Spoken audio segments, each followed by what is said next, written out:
So to get us started today, we're going to do a little brainstorming. Last week, we talked about thermodynamics and the transfer of energy. We talked about heterotrophs and autotrophs, and beyond autotrophs, we talked about chemoautotrophs and photoautotrophs. So today, I want to get you started thinking with this beautiful slug, Alicia crispata. So this sea slug is technically a heterotroph. Yeah, it can survive an entire month without eating. So how does it do that if it's a heterotroph, which relies on other organisms for food? So in a breakout, we are going to discuss our thoughts on this. How does the slug survive without eating? And then we're going to try to create a model demonstrating this concept, okay? So remember, models usually have pictures or flow charts, concept maps, arrows going in, going out, showing the movement of atoms, molecules, and such. So as a group, you're going to work on a whiteboard, things you might consider: the slug structure, its color, its shape, its texture, maybe where it lives, what it eats, the interactions it has with other organisms, or its environment. So we're going to take a few minutes now, and we're going to discuss this sea slug in small groups. And then you're going to create a model to share with the class as to what your hypothesis is as to how the slug can survive without eating. So see you soon. So that was enough time. You guys are ready to roll? When I was jumping in and out of groups, I was hearing something about autotrophs. I was hearing something about photosynthesis. So these are some good concepts to work with. So we're going to see if we can gain some more knowledge about this sea slug and if our concept doesn't evolve over time. So basically, the sea slug does eat algae. And algae are photosynthesizers. They're autotrophs, they have chloroplasts, and we want to understand that photosynthesis a little bit better. So that's where we're going to be headed next. So the sea slugs, they actually, after they digest the algae, they store the chloroplast. So it's like they extract the chloroplast from the algae, and then they can hold those chloroplasts for months, so 3 to 4 months, and that changes its color as well. So you could see it was purple and pink, but it also had a lot of green in it, right? So that green kind of gave us an idea that perhaps there was some chloroplast in there. Something we could connect to that we've already talked about was endosymbiosis. Remember, we talked about bacteria that engulfed other bacteria way back when. So when they did that, they engulfed the bacteria, and then they gained the ability to photosynthesize. So this is connecting to that whole endosymbiotic theory.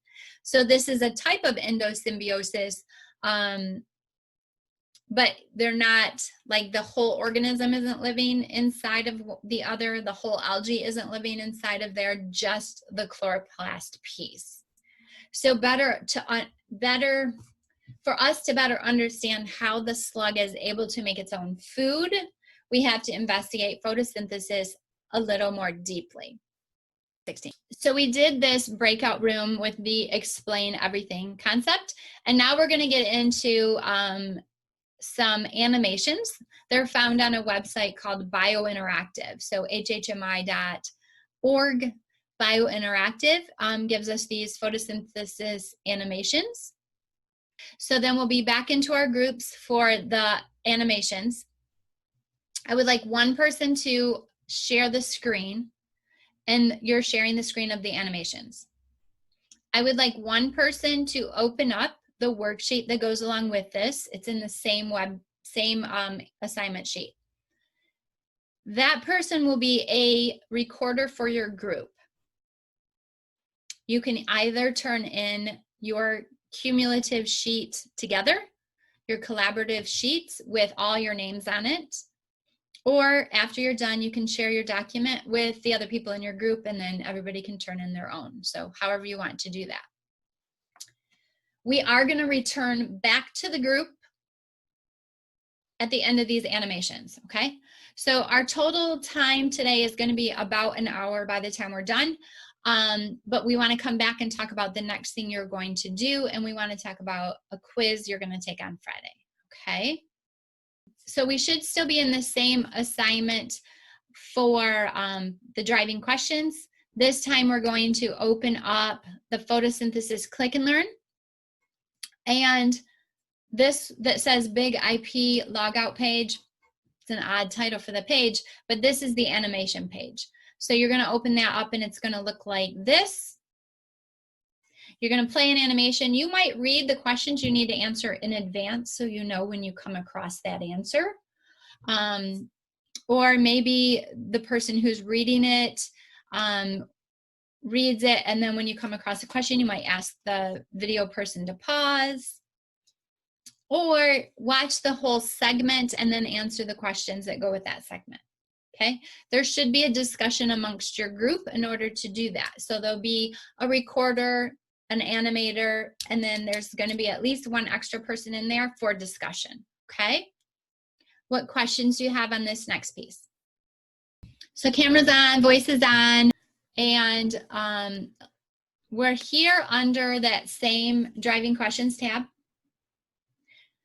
The person who's doing the animations will be using this logout page. I don't know why it's called that. When you open it, it looks like this. So you'll hit start and it's going to take you through, it'll take you through each of these animations. You're going to share the screen. So one person will play the videos. Oh, okay. And then you'll all watch. The second person is going to open up the click and learn doc. Okay. So you're able to answer these questions as you go, but it's not like I want the recorder to be the only one answering. So take a pause and then discuss the questions related to that animation.